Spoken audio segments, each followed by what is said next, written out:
Ողջույն 24 TV-ին շարունակում է աշխատանքը, տաղավարում այսօր իմ հյուրն է իրավապաշտպան Ռուբեն Մելիքյանը։ Բարև ձեզ, պարոն Մելիքյան։ Շնորհակալ եմ մեզ ընկալվելու համար։ Ես եմ շնորհակալ։ Խոսենք Մարիաթոռի դիվանապետ Արշակ arczepiskopos Խաչատրյանի կալանավորման մասին, 2 ամսով կալանավորվեց, ըստ մեղադրանքի դեպքը տեղի ունեցել 2018 թվականին Ամենայն հայոց կաթողիկոս Գարեգին II-ի դեմ բողոքի ակցիայի ժամանակ, ակցիայի մասնակիցներից մեկին վարկաբեկելու նպատակով Արշակ arczepiskopos-ը ինչ-որ մեկին հրահանգել է թմրանյութ գցել նրա ուսապարկը, մեղադրանքի հետ կապված ձեր դիտարկումը, որոշումը եւ առասարակ եթե այդպիսի բան կար, ինչու 7 տարի անց հիշվեց այդ մասին։ Ես կարծում եմ մեղադրանքին մենք կարող ենք եւ չանդրադառնալ, որտեղ ակնհայտ էր վերջին շրջանի զարգացումներից, որ Նիկոլ Փաշինյանը ինչ որ տեղերից կանաչ լույս է ստացել ցանկացած հայտարարության դիմել, ընդհանրապես հիշեցնեմ, որ մենք այն երկիրն ենք, որտեղ որ խուլիգանություն է որակվել, հետույք բարի օգտագործումը, իշխանությունը զավթելու փորձ է դիտարկվել, մեր ձևով արտահայտության օգտագործումը, դրանից հետո ցանկացած պահի կարող ենք ենթարկվել քրեական հետապնդման, կալանավորման, ձեռամբ արքի դատավոր այդ տերմինը այսօր եմ ես մտածել, որտեղ 3 arczepiskopos է կալանավորել Մասիս Մելքոնյանի հատկապես, որտեղ նա որևէ անգամ չի եղել, որ լինի կալանավորման միջնորդություն եւ նա գոնե մասնակի բավարարի այդ միջնորդությունը, նման բան ես չեմ հիշում։ Արդեն որի-որ քաղաք բանտարկյալն է նրան ձեռքով գնում կալանավայր, կարող ենք ցած չքննարկել, ցանկացած բան կարող է լինել։ Ուղղակի ընտրվել է տարբերակ, որ առավել վարկաբեկիչ լինի Արշակ Սրբազանի համար։ Այս մեղադրանքը նաև այս շինծու մեղադրանքը նաև ցույց է տալիս, որ սրանից առաջ տեղի ունեցած ամեն ինչ առաջին դա եղել է իշխանության ուղիղ պատվերով, որտեղ հիշում եք այն ժամանակ, երբ որ դրանք հրապարակում էին, ինչ լկտի բաներ էին գրում, որ սա իբր թե վեհապար հայրապետի կազմակերպածն է։ Հիշում եք այդպիսի բաներ են ասում։ Այս ամեն ինչը, եթե ինչ որ մարդ դեռ մնացել էր, որ դրան հավատում էր, ապա հիմա այդպիսի բաների ի սկզբանե եղել է ոչ ողջամիտ, բայց հիմա մենք տեսնում ենք, որ ինչի են նրանք ունակ։ Երկրորդը, որ նրանց չի հաջողվել այդ կեղծված տեսանյութով ստանալ իրենց ցանկալի արդյունքը եւ հիմա ստիպված են շատ ավելի կոշտ միջոցներով Արշակ Սրբազանին չեզոքացնել ժամանակավորապես նրան եպիսկոպոսած կարևորագույն ժողովի նախօրեին մեկուսացնել։ Մեղադրանքի մասին բայց կարճ խոսեմ, մեղադրանքը իրենից ինչ է ներկայացնում 2018 թվին այդ խայտարակ շարժումը որ եղավ, դրանք գրավեցին Մայր Աթոռի որոշակի տարածքներ, որևէ մեկը պատասխանատվության իհարկե չենթարկվեց եւ այդ ժամանակ սարկավակներից մեկը զանգահարում է, գալիս են, ստուգում են եւ հայտնաբերում են ինչ որ մեկին պատկանող ինչ որ ուսապարկում թմրանյութ։ Սրա մասին է խոսքը։ Եվ ուզում եմ պնդել, որ վարույթ իրականացնող մարմինը որևէ տվյալ չի ներկայացրել, որևէ փաստական տվյալ չի ներկայացրել, որը որ Արշակ Սրբազանին կարող է կապել թմրանյութերի հետ։ Այո, նա ներկայացրել է տվյալ, որ այդ անձը, որ այդ սարկավակը որ զանգահարել է, նրա ենթական եղել իհարկե։ Բա մարդիկ տեսնում են ինչ որ կասկածելի բան է զանգահարում են, որ դրա հետ կապված ինչ որ բաներ։ Այսինքն բացառապես Արշակ Սրբազանի եւ գուցե ոստիկանություն ահազանգելու հետ կապված, այո, այդտեղ կապ կա, բայց թմրանյութի հետ կապը Արշակ Սրբազանի ուղղակի որևէ փաստական տվյալ այստեղ չկա եւ ընդհանրապես ենթադրությունն է տարբեր այլ փաստերի համադրմամբ, որոնք որ այդպիսի ենթադրություն անելու համար մեր պատկերացմամբ որևէ ողջամիտ հիմք չէին տալիս եւ ես կարծում եմ նաեւ նախաքննության մարմնի պատկերացմամբ չէին տալիս, հակառակ դեպքում 7 տարի հետո մեկ էլ հիշել են, որ այսպիսի վարույթ կար։ Կարծում եմ մոտավորապես այսպես է եղել, պատվեր է տրված եղել, նայել են տեսել են ինչ կա քնած գործեր, քրեական վարույթներ եւ սա են հարմար գտել։ Ամենակարևորը այստեղ մի փոքր իմ առավելապես իրավաբաններին եմ ուզում դիմել, որտեղ այստեղ մի փոքր մասնագիտական գիտելիք պահանջող բան է, բայց ենթադրում եմ, որ նաեւ քաղաքացիները, ոչ իրավաբանները նույնպես կարող են դատողություն անել։ Տեսեք, այն հոդվածը, որ կարվել է Արշակ Սրբազանի նկատմամբ, այդ հոդվածը եղել է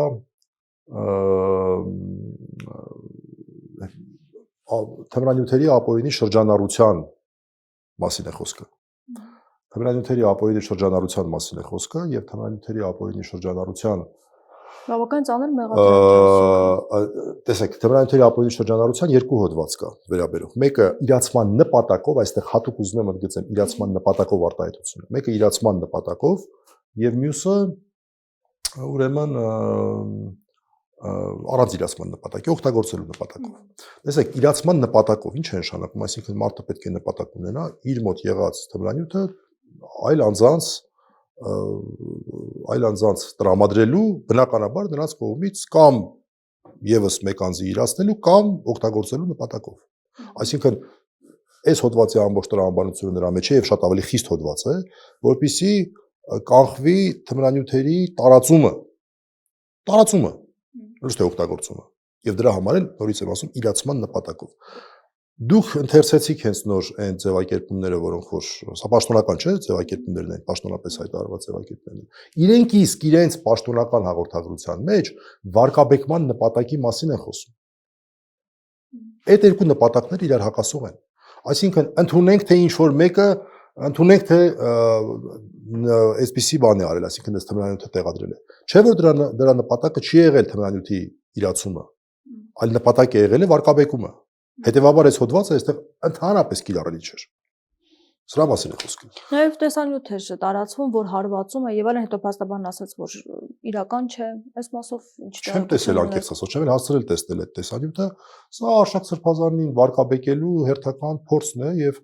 իմաստել չեմ գտնում որևէ բան դիտարկելու, որտեղ արդեն ամեն ինչ պարզ է։ Մենք ունենք 10 սրբազաններ, որոնք որ ինչ-ինչ պատճառներով անցել են Նիկոլ Փաշինյանի թրի տակով,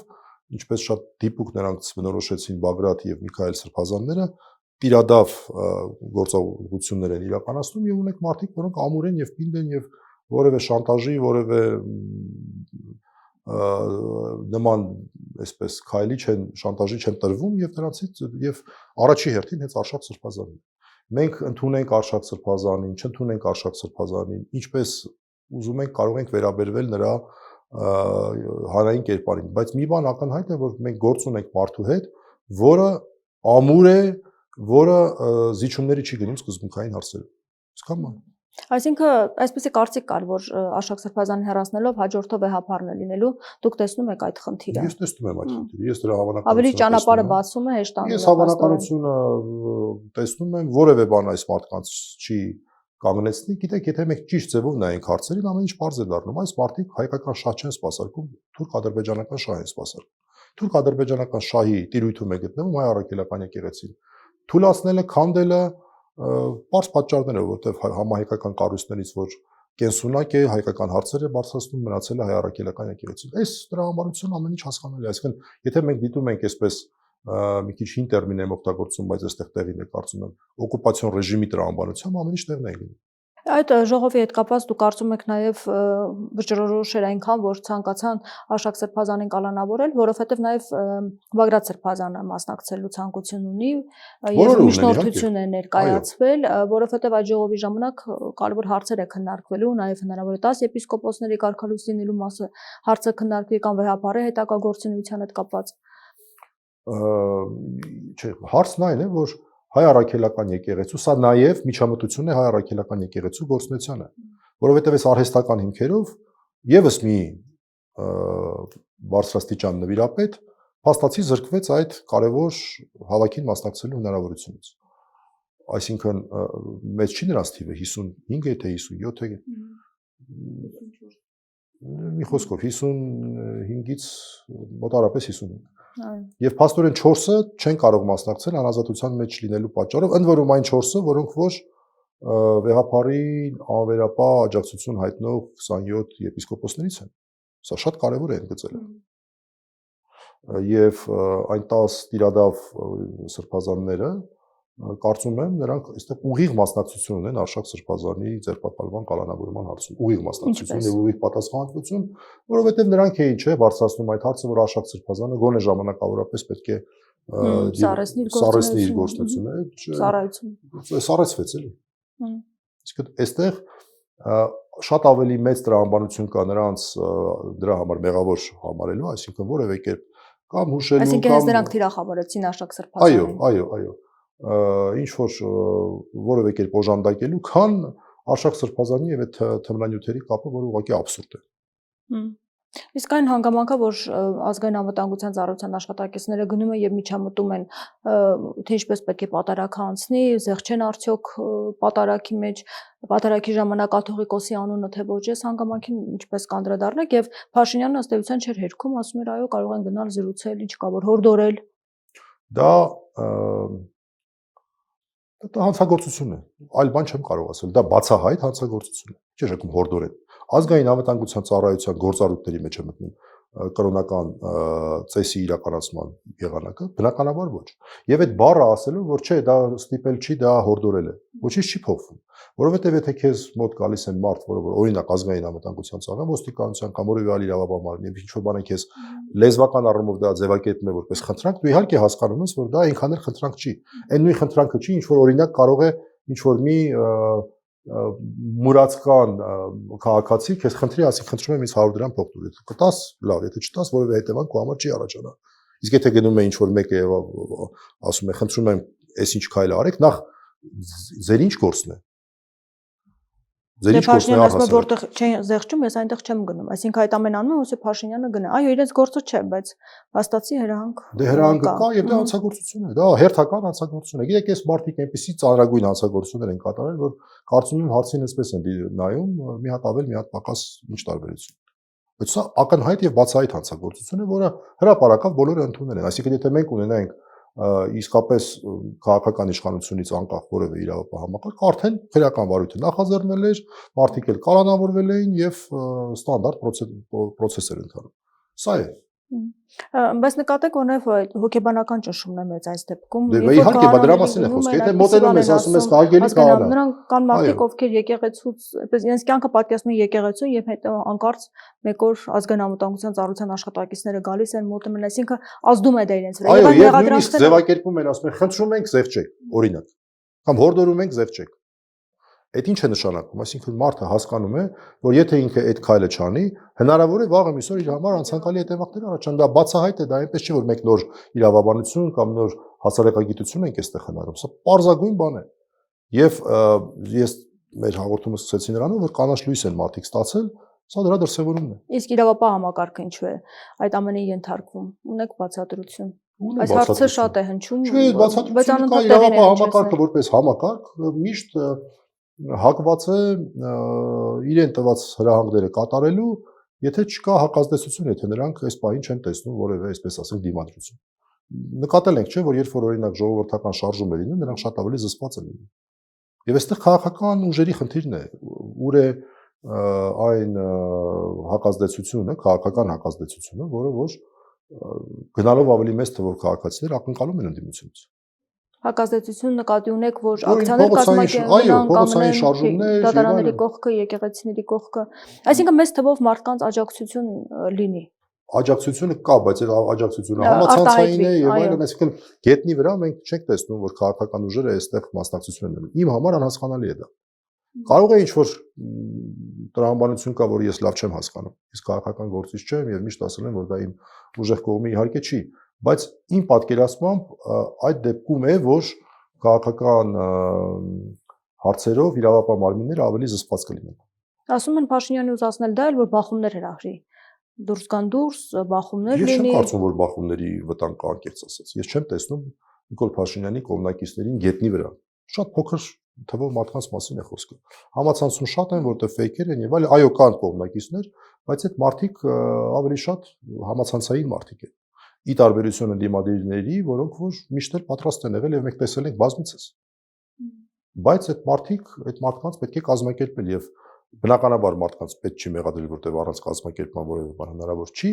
բայց մյուս կողմից էլ մենք տեսնում ենք, որ այս հարցում ձեռնպահ են մնում։ Ես դա չեմ հասկանում։ Նորից ասեմ, կարող է ես իմ խնդիրն է, որ չեմ հասկանում, բայց ես դա չեմ հասկանում։ Դու կարծում եք դա որպես ճնշման գործիք կազդեր իսկապես դատավորների որոշման վրա կամ առասարակ իշխանության վրա։ Ճնշման գործիք չեմ ուզում ասել, դա ոչ թե ճնշման գործիք է, այլ ճնշումներին դիմագրավելու միջոց կարող է դիտվել։ Որովհետև ճնշումներ կան իրավապահ մարմինների եւ դատարանների վրա, եւ այդ պայմաններում մարդկանց համար ավելի հեշտ կլինի առարկել եւ ասել մենք այսպեսի հանցանք չենք կարող անել եւ այլն եւ այլն։ Այստեղ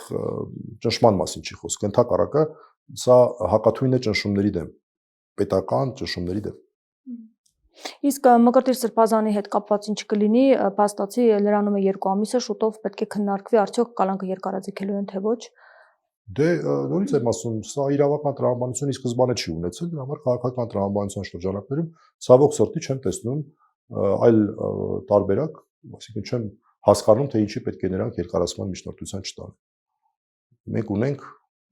նոր շքնքված ձևակերպում Մասյացոտնի դատարան, որը պատրաստ է ամեն ինչին։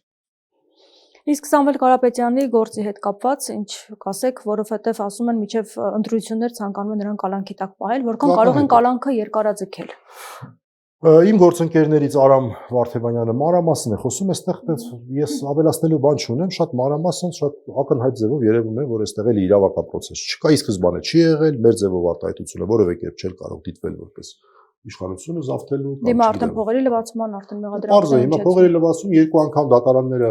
ընդ որում են դատարանները, որոնք որևէ կերպ չես կարող համարել, որ նրանք այսպես պրոնդիմադիր դատավորներ են, էլի։ Այսինքն մարդիկ են, որոնք բազմաթիվ որոշումներ են կայացրել, իշխանությունների համար հաճելի որոշումներ են կայացրել, այդ մարդիկ նույնիսկ չտեսան եւ ստիպված տարան Վճռաբեկ դատարան, վերաքննիչն էլ չտեսավ, տարան Վճռաբեկ դատարան հասցրեցին, որ ուղիղ իրենց քաղաքական թիմի նախկին անդամներ են այդտեղ, ուրեմն հակակոռուպցիոն պալատում շատերը պաշտոնավարում եւ կարողացան մի աննախադեպ արագությամբ որոշում կայացնել, որով որ այդ մեղադրանքներից մեկով հիմնավոր կասկած ճանաչեցին։ Այդքան բան։ Ամեն դեպքում այս հարցերի հետ կապված, գործերի հետ կապված արտադատության նախարարը, քննչական կոմիտեի նախագահը, դատախազը գլխավոր որևէ խնդիր չեն տեսնում։ Բա իհարկե, բա ինչպես խա, եթե այդ մարդիկ խնդիր տեսնեն, նրանք չեն կարող շարունակել աշխատել։ Իսկ մենք չպետք է այդ մարդկանց մեղադրենք նրա մեջ, որ օրինակ հարցնում են, ասում են կան քաղբանտարկյալներ, ասում են ոչ։ Այդ մարդը իր աշխատանքը այն որ շարունակում է աշխատել, դա նշանակում է նա գտնում է որ քաղբանտարկյալներ չկան։ Եվ պարզ է, որ մարդիկ ովքեր որ համակարգի մեջ են, նրանք ուղղակի չեն կարող ասել, որ մեր երկրում քաղբանտարկյալներ կան։ Նրանք կողմնակալ են, նրանք իրենց նկատառումներ ունեն, որոնք որ իհարկե ողջամիտ չեն եւ իրավաչափ չեն եւ հայկական շահերով պայմանավորված չեն եւ իրավունքի գերակայությամբ պայմանավորված չեն։ Օրինակ արտադատության նախարարն ասում է, որ այո, քաղբանտարկյալներ չկան, բայց կալանքը այո Հայաստանում շատ է կիրառվում։ Եվ ինքը չի ուզում որ այդպես լինի։ Դե կենաց։ Եկեք խմենք դրա կենացը, որ քաղբանտարկյալներ, որ կալանքները այդքան մեծ ծավալի չկիրառվեն։ Ես ասեմ, որ վերջի 1.5 տարվա մեջ իմ ունեցած տեղեկություններով կալանավորված անձանց թիվը կիսով չափ ավելացել է։ Այսինքն պայմանական եթե 100 էր, հիմա 150 է դարձել։ Հսկայական թիվ է։ Ինչքան ժամանակում 2024 թվականի գարնանից մինչև 2025 թվականի աշուն 1.5 տարվա ընթացքում եւ սա շատ Եթե հաշվի առնենք արժևում էլ ընտրություններ են, այսինքն այստեղ խնդիրը որն է, տեսեք, մի շատ կարևոր նրբություն կա։ Երբ որ մենք խոսում ենք քաղաքական հետապնդումների մասին, շատերին սովորական մարդկանց թվում է, որ դա իրենց չի վերաբերվում։ Բայց երբ որ համակարգը արդեն սովորում է ինչ որ խայտարակության, դա սկսում է արդեն կիրառել սովորական քաղաքացիների նկատմամբ։ Եվ դրա համար չէ որ մենք ասում ենք 50%-ով ես եմ պնդում, աճել է մոտավորապես կալանավորված անձանց թիվը, դա նրա արդյունքն է, որ այս նույն խայտարակությունները, որոնք մարսում են քաղաքական գործերով, սովորական են դառնում նաև սովորական քաղաքացիների մասով։ Սա ուղղակի ոսկի կանոն է։ Օրգանիզմի եթե ինչ-որ մի մաս վարակվում է, այդ վարակը ամբողջ օրգանիզմով է անցնում, չի կարող օրինակ վարակը լինել, չգիտեմ, ինչ-որ ոտքում, բայց չհասնել ձեռքերին։ Նարեկ Սամսոնյանի եւ Վազգեն Սաղաթելյանի գործով ինչ կասեք։ Նա նույնպես խայտառակ քրեական հետապնդում է, ես զբաղվում եմ կոնկրետ մենք հիշում ենք որ նույն բանը եղավ 1.5 տարի առաջ նրանք ձերբակալվեցին, կալանավորվեցին, Արաչայցյանի դատարանը այլ ընտրանքային խափանման միջոցներ կիրառեց, երկար ժամանակ խափանման միջոցների տակ չէին կարող խոսքի ազատությունը որոշակիորեն սահմանափակված էր, վերջում կայացվեց արդարացման դատական ակտ, որը դատախազությունը բողոքարկեց վերաքննիչ դատարան։ Մարդիկ ունեին իրավունք ակնկալելու, որ այն բառամթերքը, որ նրանք օգտագործել են, հանցագործություն չպետք է դիտվի։ Ունեին օգտագործում էին այդ բառամթերքը, շատ հազվադեպ էին օգտագործում, ընդ որում ես այստեղ արդեն որպես ոչ միայն որպես պաշտպանի եւ ընկերոջ կարգավիճակով, նաեւ որպես քավոր ասեմ, Նարեկը Սամսոնյան ձեռնպահ էր մնացել եւ ասում էր ես համարում եմ որ ես իրավունք ունեմ, բայց չեմ կիրառում ընդհանրապես չէր կիրառում։ Ինչ արեցին, հետույք բարի համար մարդուն կալանավորեցին։ Այսինքն խնդիրը այստեղ բացառապես այդ բաները չեն, ձևակերպումները չեն եւ խնդիրը այն էր, որ փորձ էին կատարում եթերազրկել իմնեմնիմին վերացնել անտիֆեյքը թողնել որ եթեր չմտնի դրա համար են վերցրել օրինակ միկրոֆոնները եւ շտատիվները ինչի են վերցրել դեպ ասեմ որ երեք վերադարձրել են այն գույքը որը որ մեծ մասը վերադարձրել են բացառությամբ որոշ հատվածների ասենք համակարգիչները բան չեն վերադարձրել թեև այս դա էր կարևոր ինչու որտեվ շատ արագ հնարավոր եղավ դա քաղաքացիների շնորհիվ ուրեմն նորից գնել եւ մարդիկ 2 օր հետո նորից ուղիղ եթերում էին եւ չեմ կարծում որ դա պահելու այդպես մեծ անհրաժեշտություն կար այլևս երեք այդ մասով վերադարձրեցին այսինքն այն ինչ որ արդեն նորից մարդիկ գնել էին իսկ այն ամենակարևորները պահեցին այս կարող եմ ասել վերջի զարգացում բողոքարկվել է թե Նարեկի մասով թե Վազգենի մասով լրացուցիչ եթե տեղեկություն ունենանք հրապարակման հետ կապված վերաքննիչ դատարանի նաև հանրությանը կհայտնենք Առհասարակ այս ճնշումները կալանավորումները ինչքանով են օգնում Փաշինյանին իշխանության մնալու համար կամ կօգնեն եւ արդյոք այդ մտավախությունը չկա որ հանրության մոտ հիասթափություն ավելի խորանալու է այս ամեն ինչից Ես լավ չեմ պատկերացնում իմ ընկալումը այն է որ նման խայտարակությունները պետք է ավելի մեծ հակազդեցության բերեին հանրության կողմից Ես տեսնում եմ այդ գնալով այսպես խորացող հակազդեցությունը ավելի շատ ներքին եւ սա պետք է որ Նիկոլ Փաշինյանը գիտակցեր որ կարող է այս պահին ինչ որ խնդիր է լուծում բայց դա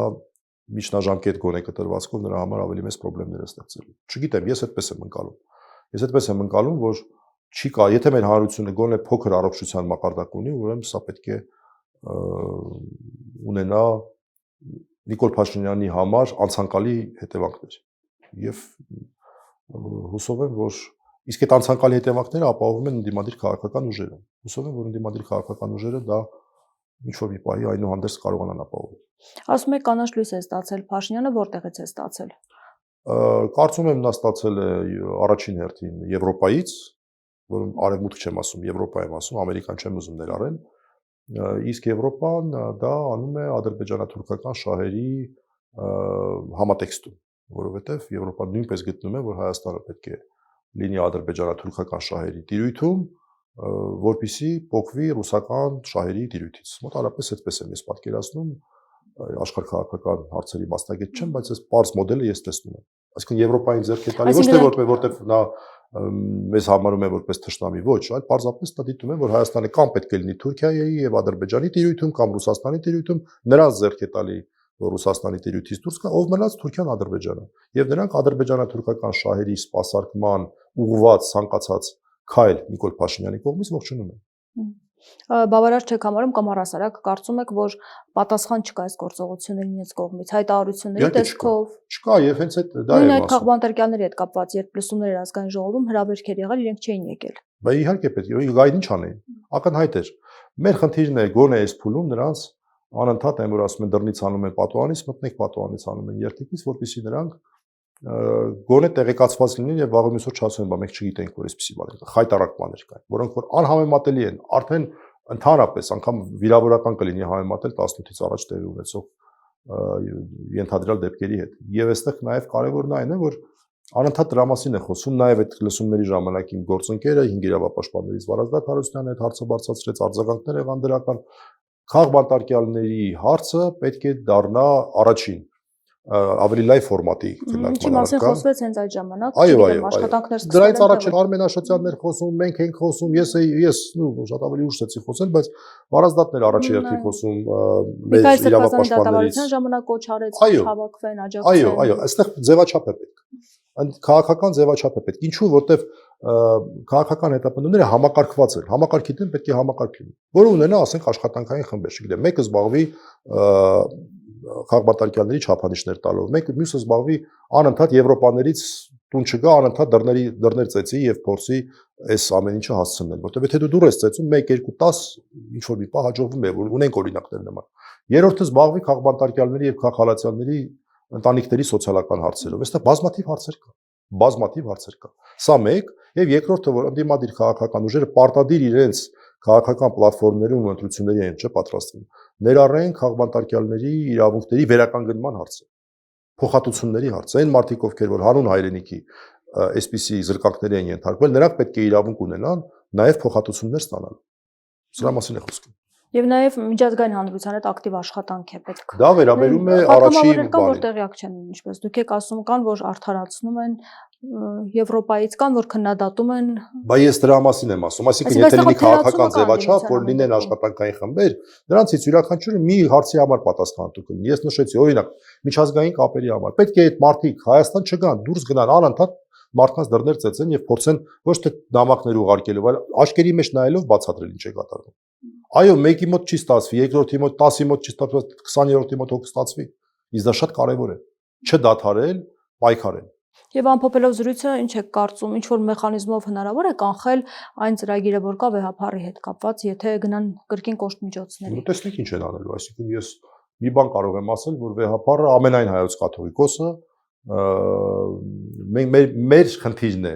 վեհապարի խնդիրը չէ, մեր խնդիրն է, մեր պատվի հարցն է պաշտպանել մեր եկեղեցին